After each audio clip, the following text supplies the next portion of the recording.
Now I got to tell you about this. Okay. The it's a broken one. All right, sort that out. All right. Okay, here's one from the factory. Well, here's one from the factory. And where's the one I made? I didn't make it. I just took one and reversed it. Hold on, I'll find it. Okay. So, and here's the one I made. Now, the biggest thing about these two are, okay, all right. You see the ones go in? I made that. I put this in a vice grips and I pound down a little on the edge. At first, I snip off these ends because you can't make those go backwards without it breaking. So I have to snip them with, I just snip the two little ends off right where the curve is. I don't want to do that. I use this as a mold to make the other ones normal because I don't have many of these. All right, so now another thing you do is you have to rebend this thing to make it perfect, like perfectly come out the same with the same bend, which it does. And it has to be the same height as right there. That's usually what runs on the groove, the back end of that. So on this side, that runs in a groove. And so it actually makes it louder. So now I have these. So now this will go into the yoke. I had another video I'm taking off about this, and because it's too low. But this will run and ride just as high as this. If anything, you can have it a little further and it'll give it a little more spring. But then you have to drill holes in this yoke. Well, I drilled holes in this yoke that were off. So I filled them with JB Weld. It didn't really matter. And I re-drilled them at the top. More at the top, right where this little L joint is. You see, right in the middle of the groove, right towards the top. So now this will go right into the top. And it's a really smooth hold, in there, in the top, wherever it is, where the holes are. And that's how it rides. You don't want to ride it in the lower ones. If you listen to me once before, you want it in the top ones. That's where they go, right into the holes. And now it's like a real steady guide. Now, hold on, and I'm going to put this together, and I'll show you. Okay, this is a little further. I put that in. Okay, remember I always put this case on first, this thing around it. And here you have to put on a gasket that won't put too much pressure. So this one will flatten out. It's one of those that'll just flatten out. And I was trying to put rubbery ones on there, and all I ended up doing was putting too much pressure down, and then that little plastic thing right there would touch against the motor, and it made a big noise, big racket. So, and here you have to put the smaller side here, the smaller little piece goes towards me. So it goes this way.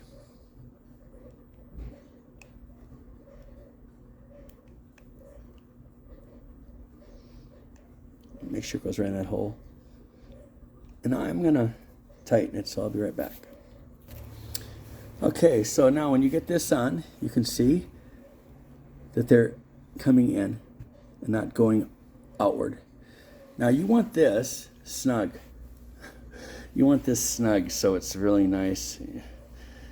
And if you do that, and you have a flat, one of those gaskets that'll actually flatten out, it won't put pressure when I turn it on. See, you should be able to turn this on and listen.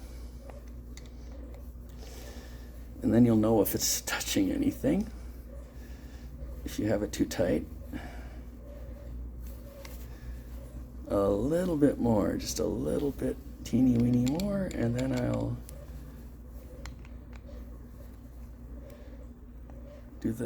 put the blade on it.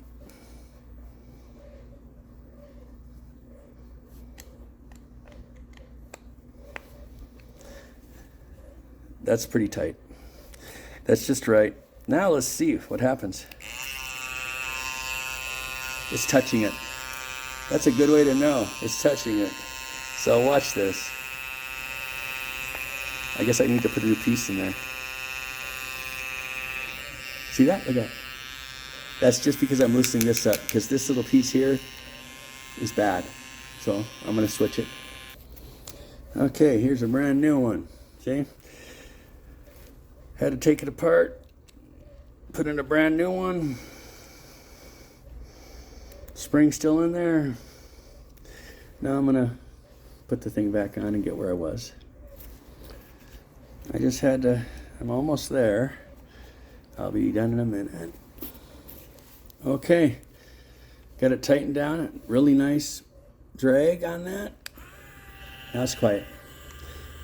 That's all because that plastic thing is worn out or something, and then it pushes it against right there and hits the motor. It's flying around the circles in there. Okay, I'm going to put the blade on now. The blade is going to go on.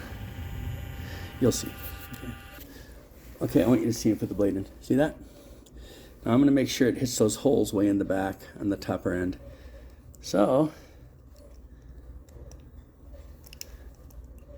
it goes in the same way, but there we go. I'm holding it. Okay. I just want to make sure I got it. Hold on. Because I had 2 sets of holes drilled in these, I had to check and make sure that it was in the right holes, and it was. Now I'm just putting a blade on. You know how to put a blade on, right? Okay, here we go. It's pretty quiet. And, you know, the cover, like you say, you saw my other videos, oil. I haven't oiled it. Here we go. You should shut it up a little bit. It always shuts it up more when I oil it. Turn it off.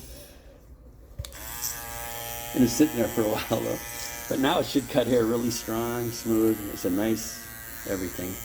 There you go. It's getting quieter. Just oil.